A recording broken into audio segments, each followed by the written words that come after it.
बात करते हैं पीडीए की, चलाते हैं परिवार डेवलपमेंट एजेंसी, गुंडों, अपराधियों और माफियाओं का करते हैं संरक्षण। जो सपा और कांग्रेस के गुब्बारे में भरी हवा थी उसे हरियाणा और महाराष्ट्र में निकाल करके बाहर कर दिया। बाबा साहब के साथ जो अन्याय, जो अपमान और जो उनकी भावनाओं की अनदेखी करके कांग्रेस ने पाप किया है उसको उजागर करेंगे। उनका पीडीए फर्जी है, उनका पीडीए मतलब परिवार डेवलपमेंट एजेंसी है, गुंडों, अपराधियों, माफियाओं और दंगाइयों का एक गैंग है और उस गैंग को जनता ने नकार दिया। दिल्ली ही आती हैं और दिल्ली में अरविंद केजरीवाल की सरकार ने इतना यमुना जी को दूषित किया है कि वहाँ निश्चित तौर से कोई डुबकी लगाना, आचमन लगाना संभव नहीं है। आप देख रहे हैं खबरें 24। कन्नौज में डिप्टी सीएम केशव प्रसाद मौर्य ने कांग्रेस सपा पर जमकर हमला बोला। कहा, कांग्रेस ने बाबा साहब के साथ जो अन्याय अपमान किया उसे उजागर करेंगे। कांग्रेस सपा दोनों एक समान। सपा ने भी मेडिकल कॉलेज से बाबा साहब का नाम हटाकर उनका अपमान किया है। मिल्कीपुर में पीडीए के अखिलेश यादव के सवाल पर उन्होंने कहा कि पीडीए फर्जी है। उनके पीडीए का मतलब परिवार डेवलपमेंट एजेंसी है जिसमें गुंडों, अपराधियों, माफियाओं को संरक्षण मिलता है, इसलिए चुनाव में जनता ने उनको नकारा है। यमुना पर दिए गए बयान पर कहा, केजरीवाल ने यमुना जी को गंदा किया है। दिल्ली में आएगी भाजपा, सरकार बनने के बाद भाजपा साफ करेगी यमुना को। महाकुंभ को लेकर अखिलेश यादव के तंज पर कहा कि वो भी आए और उनका स्वागत है। डुबकी पर आस्था को लेकर सवाल उठाए तो बर्दाश्त नहीं किया जाएगा। पीएसएम डिग्री कॉलेज संविधान गौरव अभियान कार्यक्रम में केशव प्रसाद मौर्य पहुंचे थे, जहां उन्होंने ये बयान दिए हैं। कांग्रेस ने जैसे देश को गुमराह किया वैसे समाजवादी पार्टी उत्तर प्रदेश में पीडीए के नाम पर जनता को गुमराह करने की कोशिश कर रही है। क्या इनका पीडीए सच्चा है? क्या दोनों हाथ उठा बताइए, सच्चा है क्या इनका पीडीए? मैं अपनी भाषा में कहता हूं परिवार डेवलपमेंट एजेंसी, गुंडों, अपराधियों, माफियाओं की एक फौज ही है इनके पास।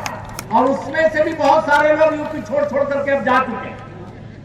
आने वाले समय में मैं पूरे विश्वास से कह सकता हूं हम बाबा साहब के संविधान के आधार पर बाबा साहब के स्वप्नों को साकार करने के संकल्प के साथ काम करेंगे। गरीबों की भलाई के लिए करेंगे। हम अगड़े पीछे और दलित में भेदभाव नहीं करते। हम सबका साथ, सबका विकास करते हैं। 33%, 33% महिलाओं का आरक्षण लोकसभा और विधानसभा के अंदर देने का काम कांग्रेस ने किया है क्या? ये बाबा साहब का स्वप्न पूरा करने का काम माननीय नरेंद्र मोदी जी के नेतृत्व वाली सरकार ने किया ना यार। गरीबों के जीवन में भी जो अनेक दुख है वो दूर हो, उसको लेकर के माननीय नरेंद्र मोदी जी के नेतृत्व में जब सरकार बनी 2014 में, तब से 4 करोड़ से अधिक गरीबों को प्रधानमंत्री आवास और अनेक सुविधाओं के साथ देने का काम किया गया। अनेक अवसर देने का काम किया गया। उसका वर्णन करूंगा, बहुत समय लगेगा, समय का थोड़ा अभाव है। माननीय मोदी जी के आने के बाद 25 करोड़ लोग गरीबी रेखा से बाहर निकले।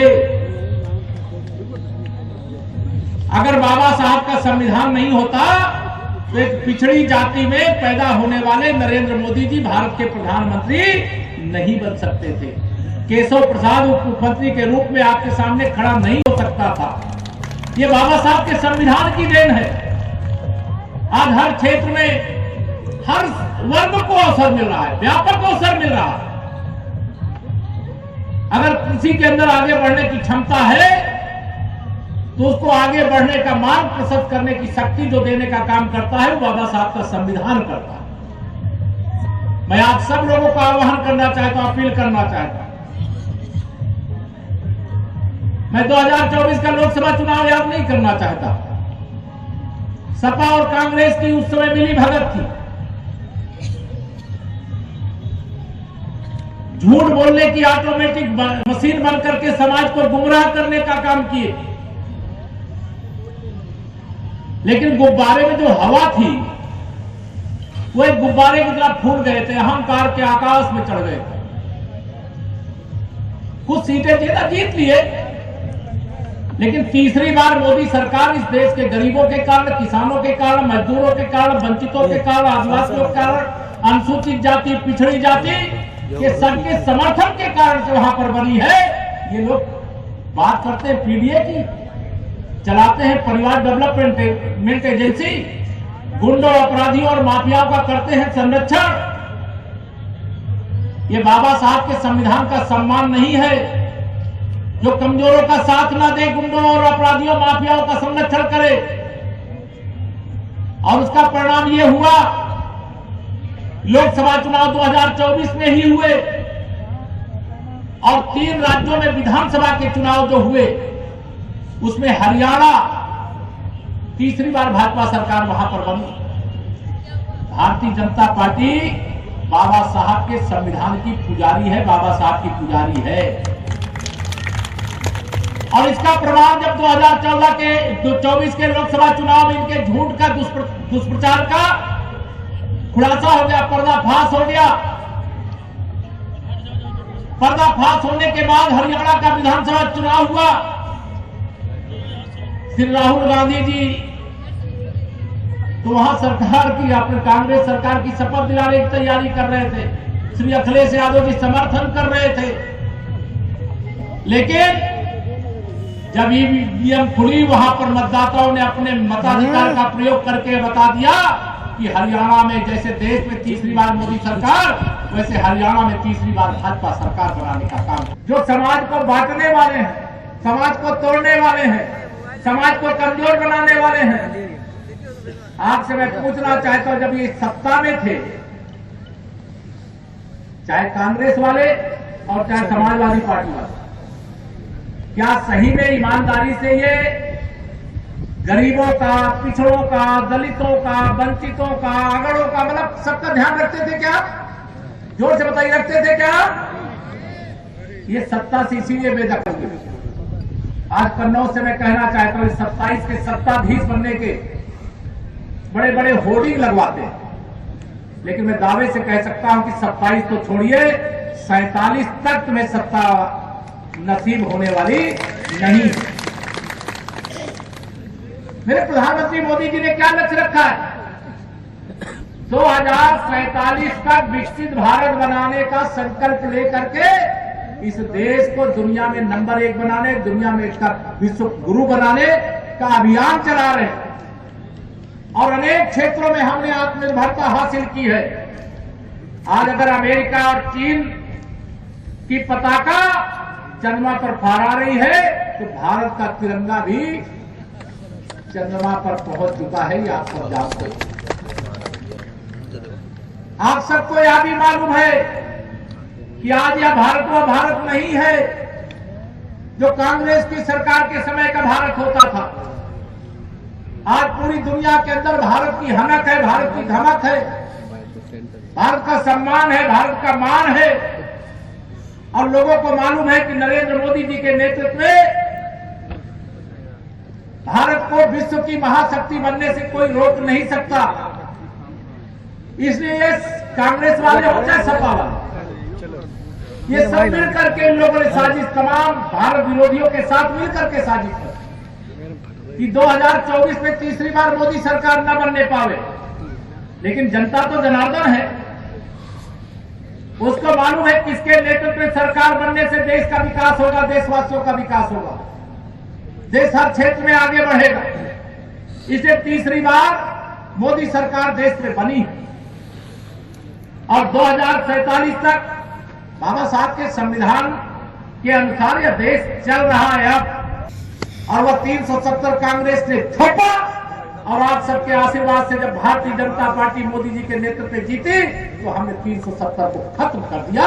और आज जैसे कन्नौज नहीं, पूरे देश के हर राज्य में तिरंगा फहराता है, वैसे ही आज जम्मू कश्मीर के हर घर में तिरंगा फहराने का काम यह हो रहा है। इसका श्रेय आप सबको जाता है। माननीय प्रधानमंत्री जी के साथ में एक मुख्यमंत्री परिषद की बैठक में था। उस बैठक में उन्होंने कहा कि आजादी के बाद पहली बार सरकार तो हमारी वहां नहीं बनी, हम मजबूत विपक्ष के रूप में वहां आए, लेकिन वहां जो सरकार इस समय चल रही है उमर अब्दुल्ला जी के नेतृत्व में, उस सरकार ने बाबा साहब के संविधान के अनुसार तिरंगे के नीचे पहली बार शपथ ग्रहण करने का काम किया। ये है आपके वोट की ताकत, यह है आपके वोट के बल पर देश की सेवा करने का जो संकल्प मेरे प्रधानमंत्री जी ने लिया। आप सब ये जानते हो मोदी जी का एक एक पल भारत मां के लिए समर्पित है, भारतवासियों के लिए समर्पित है।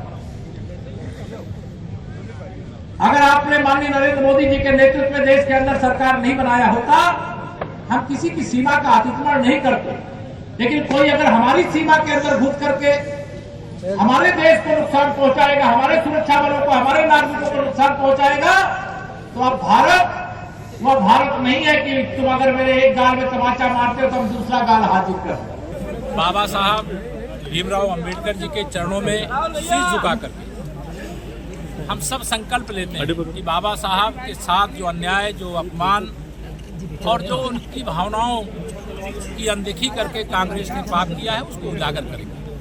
बाबा साहब को भारत रत्न क्यों नहीं दिया, उनको चुनाव में हराने का प्रयास क्यों किया, संविधान सभा का सदस्य बनने से क्यों रोका था, ये सारी चीजें हम जनता के बीच में ले जा रहे हैं, आगे ले जाने का काम करेंगे। और मैं स्पष्ट कहूँ कि कांग्रेस और समाजवादी पार्टी में कोई अंतर नहीं। अगर कांग्रेस आज़ादी के तत्काल बाद से बाबा साहब को लगातार अपमानित करने का काम किया, तो समाजवादी पार्टी ने कन्नौज मेडिकल कॉलेज का नाम जो बाबा साहब भीमराव अंबेडकर जी के नाम से था उसको बदलने का पाप किया था, जिसे भारतीय जनता पार्टी ने फिर से बाबा साहब के नाम से करने का संकल्प पूरा करने का काम किया है। और हम बाबा साहब के सम्मान में भाजपा और भाजपा सरकार सब मैदान में। अखिलेश जी ने कहा है कि मिल्कीपुर में केवल 20% पीडीए के लोग हैं, 80% अदर हैं। उनका पीडीए फर्जी है। उनका पीडीए मतलब परिवार डेवलपमेंट एजेंसी है, गुंडों, अपराधियों, माफियाओं और दंगाइयों का एक गैंग है और उस गैंग को जनता ने नकार दिया। मंत्री क्या अखिलेश से अपील करेंगे कुंभ नहाने की? मैंने खुलेआम किया, मैं सबसे कहता हूँ जिनको कुंभ में, महाकुंभ में आकर के स्नान करना है वो आकर के स्नान करें,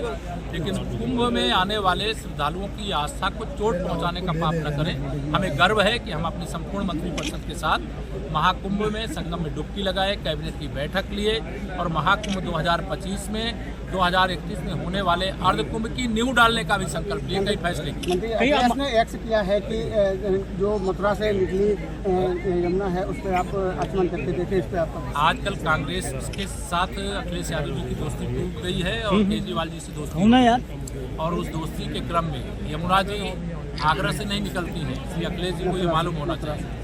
आगरा या मथुरा से नहीं निकलती है, तो यमुना जी वाया दिल्ली ही आती हैं और दिल्ली में अरविंद केजरीवाल की सरकार ने इतना यमुना जी को दूषित किया है कि वहाँ निश्चित तौर से कोई डुबकी लगाना, आचमन लगाना संभव नहीं है।